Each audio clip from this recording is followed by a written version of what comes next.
News చూస్తున్న మాదాపూర్ సున్నం చెరువు వద్ద ఉద్రిక్త వాతావరణం నెలకొంది.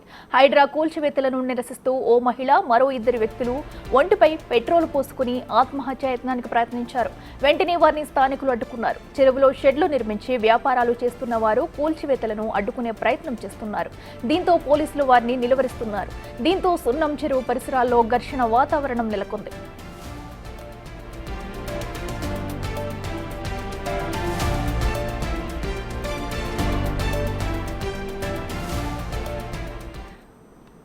ఇదే అంశానికి సంబంధించి మరింత సమాచారం మా ప్రతినిధి సుజాత లైవ్ లో అందిస్తారు. సుజాత, చెప్పండి, హైడ్రా కూల్చివేతలకు సంబంధించి మరి కొంతమంది అయితే పెట్రోల్ పోసుకుని మరి అడ్డుకున్నట్టు తెలుస్తుంది. అసలు అక్కడ ఏం జరుగుతుంది, సిచ్యువేషన్ ఏంటి?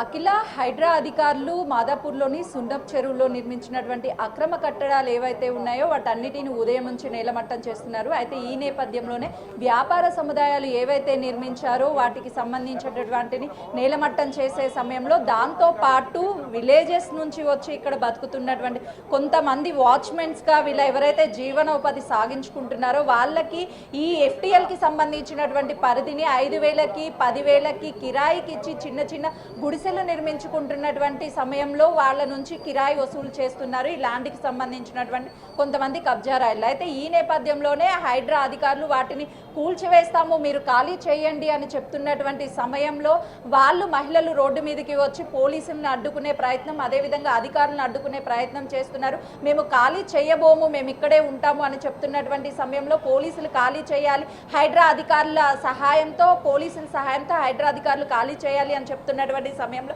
మహిళలు రోడ్డు మీదకి వచ్చి కిరోసిన్ పోసుకొని కొంతవరకు ఉద్రిక్త వాతావరణం చోటు చేసుకోవడంతో పోలీసులు వెంటనే ఆ మహిళల మీద వాటర్ చల్లి ఆ మహిళల్ని బయటికి తీసుకువెళ్లే ప్రయత్నం చేశారు. మాత్రం కాపాడినటువంటి పరిస్థితి కేవలము అటు చెరువుకి సంబంధించినటువంటి ఎఫ్టీఎల్ జోన్లో ఉన్నటువంటి వాటిని కూల్చివేయడంతో పాటు రోడ్డుకు ఉన్నటువంటి ఇరువైపులా, ఎందుకంటే 2014లో అప్పుడు బీఆర్ఎస్ ప్రభుత్వ హయాంలో ఇటు ఎఫ్టీఎల్ బఫర్ జోన్లకి సంబంధించినటువంటి కొన్ని నిర్మాణాలను చేపడుతున్నటువంటి సమయంలో వాటన్నిటినీ కొంతమేరకు కూలగొట్టి మిగతా వాటికి ఇంటూ మార్క్ చేసినటువంటి సమయంలో వాటిని తిరిగి, అంటే ప్రస్తుతం మనం చూస్తున్నటువంటి ఈ బిల్డింగ్ ఏదైతే ఉందో గతంలో 2 సార్లు ఇటు ఆపేసినప్పటికీ కూడా మళ్ళీ యథావిధిగా కన్స్ట్రక్షన్ చేయడంతో హైడ్రా అధికారులు వీటిని కూల్చివేస్తున్నారు.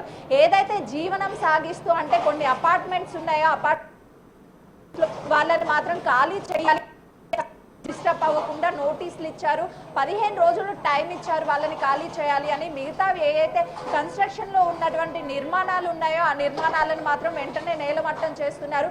ఉదయం నుంచి ఇక్కడికి స్థానికంగా ఉన్నటువంటి వాళ్ళు భవన నిర్మాణాలు కూల్చివేస్తున్నటువంటి వాటిని చూడడానికి స్థానికులు అయితే మాత్రం పెద్ద ఎత్తున ఇక్కడికి చేరుకున్నటువంటి పరిస్థితి ఉంది. పోలీసులు ఎక్కడికక్కడ క్లియర్ చేస్తున్నారు. ఎందుకంటే మహిళలు, అదే ఒక మహిళ తనతో పాటు మరొక వ్యక్తి ఎవరైతే ఉన్నారో తను, ఇద్దరు కూడా పెట్రోల్ పోసుకొని దాదాపు ఒక 15 నిమిషాల పాటు అయితే మాత్రము ఇక్కడ ఒక హై టెన్షన్ వాతావరణం చోటు చేసుకుంది, ఉద్రిక్తత చోటు చేసుకుంది. స్థానికులు ఆపే ప్రయత్నం చేస్తున్నారు. పోలీసులు అయితే మాత్రము నిర్మాణాలు కూల్చివేసే దగ్గరికి ఎవరిని కూడా దగ్గరికి రానివ్వడం లేదు. ఎందుకంటే నిర్మాణాలు కూల్చివేసే టైంలో కొంతమేరకు ఇబ్బంది కలిగే అవకాశం ఉంటుంది, కూల్చివేస్తున్నటువంటి వాటిని మీద పడే అవకాశం ఉంటుంది కాబట్టి ఎవరిని రానివ్వడం లేదు. మరికొంతమంది స్థానికులు అయితే మాత్రము ఇక్కడికి చేరుకొని అక్రమ కట్టడాలని కూల్చివేస్తున్నటువంటి వాళ్ళ మీద అయితే మాత్రము ఎదురుదాడి చేసే ప్రయత్నం చేస్తున్నారు. గత కొన్ని సంవత్సరాల నుంచి మేము ఇక్కడే ఉన్నాము, ఇప్పుడు ఎందుకు మా నిర్మాణాలను కూల్చివేస్తున్నారు? గతంలో ఏ ప్రభుత్వము కూడా నిర్మాణాలు అనేది కూల్చివేయలేదు, కానీ ఇప్పుడు నిర్మాణాలు కూల్చివేస్తుంది అని అంటున్నారు. అంటే గతంలో అటు ఎఫ్టీఎల్ బఫర్ జోన్కి సంబంధించినటువంటి నిర్మాణ అనుమతులు ఎలా ఇచ్చారు, గత ప్రభుత్వం ఎందుకు ఇచ్చింది, ఈ ప్రభుత్వం ఎందుకు కూలగొడుతుంది అని చెప్పేసి వాళ్ళు ప్రశ్నిస్తున్నారు. 2014లో అయ్యప్ప సొసైటీకి సంబంధించి, అంటే బీఆర్ఎస్ ప్రభుత్వం ఏర్పడ్డ తర్వాత అయ్యప్ప సొసైటీలో చాలా అక్రమ నిర్మాణ కట్టడాలు, అనుమతులు లేనివి, అదేవిధంగా ప్రభుత్వ స్థలాలలో ఎఫ్టీఎల్ బఫర్ చెరువులకి సంబంధించినటువంటి అనేక ప్రాంతాల్లో నిర్మాణాలు జరిగాయి. రీసెంట్గా కాంగ్రెస్ ప్రభుత్వం వచ్చిన తర్వాత ఆ నిర్మాణాలన్నిటినీ కూడా ఐడెంటిఫై చేసి నోటీసులు ఇచ్చింది. అయినా ఎవ్వరూ ఖాళీ చేయకపోవడంతో అటు అధికారులు రంగంలోకి దిగి కన్స్ట్రక్షన్ అవుతున్నటువంటి నిర్మాణాలను మాత్రం నేలమట్టం చేస్తున్నటువంటి పరిస్థితి ఉంది. దాదాపు ఉదయం నుంచి ఇక్కడ ఉన్నటువంటి అన్ని ప్రాంతాన్ని కూడా నేలమట్టం చేస్తున్నటువంటి పరిస్థితి అయితే మాత్రం మనకు విజువల్స్ లో చాలా క్లియర్ గా కనిపిస్తుంది. ఎందుకంటే గతంలో ఈ భవనాన్ని 2 సార్లు కూలగొట్టినప్పటికీ మా వెనక ఒక జడ్జి ఉన్నాడు అని చెప్పి ఈ కన్స్ట్రక్షన్ చేస్తున్నారు అని కొన్ని ఆరోపణలు ఉన్నాయి. కానీ ఎవరున్నా సరే వదిలిపెట్టే ప్రసక్తే లేదు. ఖచ్చితంగా నిర్మాణాలు అక్రమం అయితే మాత్రము కూల్చివేస్తామని చెప్తున్నారు. కాబట్టి సో ఎలాంటి ఇన్ఫ్లుయెన్స్ యూజ్ చేసినా ఏం చేసినా ఈ నిర్మాణాలను కూల్చే తీరుతాము అని చెప్పేసి అటు హైడ్రా అధికారులు చెప్తున్నటువంటి పరిస్థితి ఉంది. పూర్తిగా బందోబస్తుని పోలీసులు దాదాపు 50 నుంచి 60 మంది పోలీసుల వరకు అయితే మాత్రం ఇక్కడ వీళ్ళని నిర్మాణాలని దగ్గరుండి కూల్చివేస్తున్నారు పరిస్థితి అయితే ఉందని చెప్పుకోవాలి. ప్రస్తుతం అయితే మాత్రం ఈ బిల్డింగ్ కి సంబంధించినటువంటి కొంతమంది ఉన్నారు, వాళ్ళతో మాట్లాడించే ప్రయత్నం చేద్దాము. ఉదయం నుంచి కూడా అధికారులు వాళ్ళకి నోటీసులు ఇచ్చారా లేదా, అసలుకి ఇలాంటి కన్స్ట్రక్షన్లు నిర్మాణాలు అక్రమం తెలిస్తే వాటిని కూలగొడతాము అని చెప్తున్నారు. కాబట్టి సో ఇక్కడ బిల్డింగ్ కి సంబంధించినటువంటి యజమానులు ఉన్నారు, వాళ్ళతో మాట్లాడించే ప్రయత్నం చేద్దాము. ఈ నిర్మాణాలకి సంబంధించి వాళ్ళకి ఎలాంటి నోటీసులైనా ఇచ్చారా, అసలు అనుమతులు ఎప్పుడు ఇచ్చారు ఏంటి అని చెప్పేసి మాట్లాడిద్దాం. సార్ చెప్పండి సార్. ఈ బిల్డర్ నేనే, అన్ని పర్మిషన్లు జిహెచ్ఎంసీ అనుమతులు తీసుకొని కట్టినాం మేము. దీంట్లో అన్ని గవర్నమెంట్ రిటైర్డ్ ఎంప్లాయీసే కొన్నారు, లోన్స్ తీసుకొని కట్టాము. చట్ట ప్రకారం తీసుకోవాల్సిన అనుమతులు పర్మిషన్లు ఒక్కటి ఏది పెండింగ్ లేకుండా తీసుకున్నాం. ఒక సింగిల్ ఇంచ్ కూడా వైలేషన్ లేకుండా కట్టినాం. ఇప్పుడు అయ్యప్ప సొసైటీలో ఒక్కొక్కటి 7 ఫ్లోర్ 8 వాళ్ళు ఈవెన్ మేమన్నీ జిహెచ్ఎంసీ పర్మిషన్ తీసుకొని కట్టినాం. వాళ్ళు కూడా పర్మిషన్ తీసుకొని కట్టినారు. జిహెచ్ఎంసీ పర్మిషన్ తీసుకుంటే ఎవరైనా ఏం చేస్తారు, నిజంగా లోన్స్ వస్తున్నాయి అన్ని క్లియర్గా ఒక బిల్డింగ్ కావాల్సిన అనుమతులన్నీ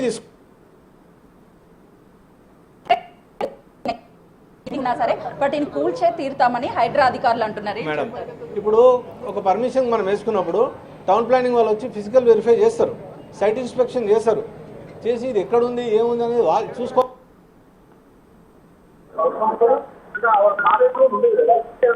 ఉండదు, అంత నాలెడ్జ్ కూడా ఉండదు కదా. మాకైతే ఎటువంటి నోటీస్ లేవు. ఈ బిల్డింగ్ మీద ఆల్రెడీ మాకు హైకోర్టు స్టే ఉంది. డ్యూ ప్రాసెస్ ఆఫ్ లా అనేది మీరు మెయింటైన్ చేయాలా. ఎందుకంటే యుఎల్సీ అంటే ఇది గవర్నమెంట్ స్థలం అమ్మేసినట్టే కస్టమర్కి. ఎల్ఆర్ఎస్ అంటే లేఅవుట్ రెగ్యులేషన్, బ్యాంక్ లోన్స్ ఉన్నాయి, అంత రిటైర్డ్ ఎంప్లాయీస్ ఉన్నారు. ఉంటే కూలగొట్టడానికి మేము సహకరిస్తాము అని చెప్తున్నారు. అందులో మీరు కూడా అంటే సపోర్ట్ చేస్తారా హైడ్రాని? FTL బఫర్లో ఉండి ఒకవేళ పర్మిషన్ ఇచ్చే మాకు అంత మార్కెట్ వాల్యూ కంపెన్సేషన్ ఇవ్వాలి కదా మేడం. మాకు కూడా కంపెన్సేషన్ ఇవ్వాలా, మార్కెట్ వాల్యూ ఇవ్వాలా. మేము అన్ని రకాల పర్మిషన్కి అన్ని డబ్బులు కట్టినాం, ఆఫీషియల్లీ కట్టినాం, అన్అఫిషియల్లీ కూడా కట్టినాం. మాది 1 ఇంచ్ డివియేషన్ ఉంటే వచ్చినారంటే అర్థం ఉంది. మేము కూడా సపోర్ట్ చేస్తాము, అప్రిషియేట్ చేస్తాం గవర్నమెంట్ని. కానీ ఇది 8 సంవత్సరాలు అయింది. 8 సంవత్సరాల క్రితము చట్ట పరిధిలో ఉన్న అన్ని పర్మిషన్లు తీసుకొని కట్టిన బిల్డింగ్ ఇది. మాకు ఎటువంటి నోటీసులు జారీ చేయలేదు.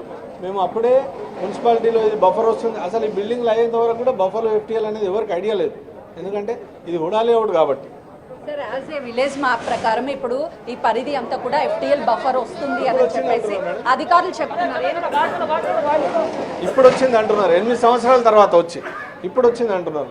మరి మేము ఎవరికి చెప్పుకోవాలో మాకు అర్థమవుతుంది. ప్రభుత్వంలో అన్ని అనుమతులు తీసుకునే బిల్డింగ్ అన్ని అనుమతులు మేము బుద్ధభవన్ ఇరిగేషన్లో కూడా అన్ని సబ్మిట్ చేసి ఆఫీస్ కాపీలు కూడా తీసుకున్నాం. ఏమేమి పర్మిషన్లు ఇవ్వాలో ఒక పెండింగ్ ఏం లేదు. 8 సంవత్సరాల క్రితం అన్ని పర్మిషన్లు తీసుకొని బిల్డింగ్ పూర్తి చేసి చట్ట పరిధికి లోబడే ఉంది. 1 ఇంచ్ డివియేషన్ కూడా లేదు అఫీషియల్గా. ఇక్కడ గత 8 సంవత్సరాల నుంచి నివాసం ఉంటున్నటువంటి వాళ్ళు గత ప్రభుత్వంలో అన్ని అనుమతులు ఇచ్చారు. అటు ఇరిగేషన్ కి సంబంధించి కూడా మేము బుద్ధభవన్ కి వెళ్ళి అన్ని క్లియర్ గా టైటిల్ ఉంది అని చెప్తేనే నిర్మాణాలు చేశాము. ఆ గతంలో అధికారులు డీవియేషన్ కూడా ఏమీ లేదు, అధికారులు ఎందుకు అనుమతులు ఇచ్చారు, ఇప్పుడు అనుమతులు ఇచ్చిన తర్వాత ఇది FTL బఫర్లోకి వస్తుంది అని చెప్పేసి ప్రస్తుతం చెప్తున్నారు. కాబట్టి అటు వీళ్ళైతే మాత్రం ఒకవేళ నిజంగానే అలాంటిది ఏదైనా ఉంటే నష్టపరిహారం చెల్లిస్తే బాగుంటుంది ఉంటుంది అన్నట్టుగా వీళ్ళ అభిప్రాయాన్ని వ్యక్తం చేస్తున్నారు. ప్రస్తుతం చూస్తున్నాం కదా, ఈ బిల్డింగ్ అయితే మాత్రం పూర్తి స్థాయిలో నేలమట్టం చేసినటువంటి పరిస్థితి మనకు కనిపిస్తుంది. హైడ్రా కూల్చివేతలు నాన్ స్టాప్ గా కూల్చివేతలు ముమ్మరం చేసిందనే చెప్పుకోవాలి. పూర్తి స్థాయిలో గతంలో ఎన్నడూ లేని విధంగా అయితే మాత్రము ఈ విధంగా నేలమట్టం చేసినటువంటి పరిస్థితులు గత ప్రభుత్వం ఎన్నడూ కూడా ధైర్యం చేసి ఈ విధంగా ఆ అనుమతులు లేని బిల్డింగ్ ని నేలమట్టం చేసినటువంటి పరిస్థితి లేదు. కానీ ఇప్పుడు మాత్రము ఎక్కడ మళ్ళీ తిరిగి నిర్మాణాలు చేయకుండా ఉండే విధంగా అయితే మాత్రము చర్యలు తీసుకుంటుందనే చెప్పుకోవాలి. మరోవైపు నిర్మాణాలు గతంలో అయ్యప్ప సొసైటీకి సంబంధించి అనేక నిర్మాణాలు అనేది అక్రమం అని తెలిసినప్పటికీ ఏ ఒక్క అధికారి కూడా ఆ బిల్డింగ్ల మీద చర్యలు తీసుకోలేదు. కేవలం ఇంటూ మార్క్స్ ని నిర్మించి వెళ్ళిపోయినటువంటి సందర్భం చూసాం. కాబట్టి ఇప్పుడు మాత్రము అలాంటి నిర్మాణాలు ఎక్కడున్నా సరే కూల్చివేస్తాము అని చెప్పేసి హైడ్రా అధికారులు అన్ని భవన నిర్మాణాలను నేలమట్టం చేస్తున్నటువంటి పరిస్థితి ఉంది. కాబట్టి మొత్తానికైతే మాత్రము ఇక్కడ ఏదైతే సున్నపు చెరువు ఉందో చెరువుకి సంబంధించినటువంటి పరిధి అంతా కూడా FTL బఫర్ జోన్ లో ఉన్నటువంటి అన్ని నిర్మాణాలనే అధికారులు నేలమట్టం చేయడంతో కొంతమేరకు ఇక్కడ ఉద్రిక్త వాతావరణం చోటు చేసుకుందనే చెప్పుకోవచ్చు. Akhila. Okay, right Sujatha, thank you.